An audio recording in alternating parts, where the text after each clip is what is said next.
Thinking about breeding betta fish but not sure where to start? In this quick but detailed guide, I'll walk you through the exact setup you need. No fluff, no confusion, just results. Make sure to subscribe for more step-by-step fish keeping guides that actually work. Let's start with what you'll need.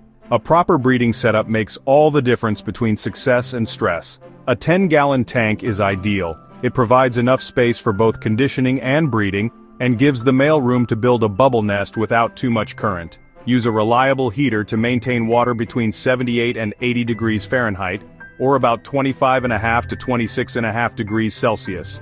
This range mimics their natural breeding environment in Thailand's rice paddies. A gentle sponge filter is a must.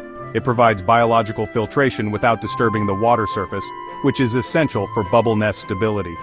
Betta fry are extremely sensitive to air temperature changes.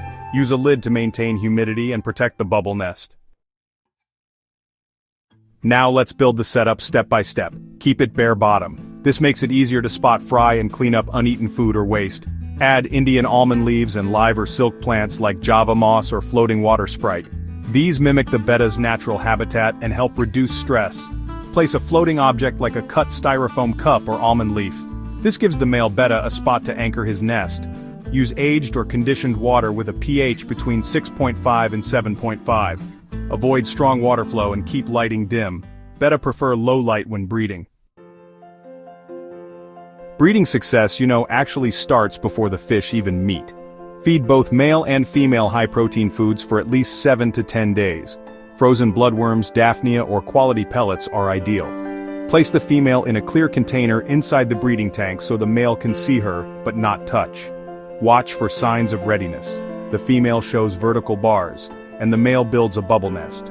Once the bubble nest is ready, and both show interest without aggression, go ahead and release the female. Stay nearby, spawning can take several hours. Breeding betta fish is both rewarding and educational when done right. If you found this step-by-step guide helpful, give it a thumbs up and share it with fellow aquarists. And don't forget to subscribe for the next video on raising betta fry, from hatch to free swimming stage.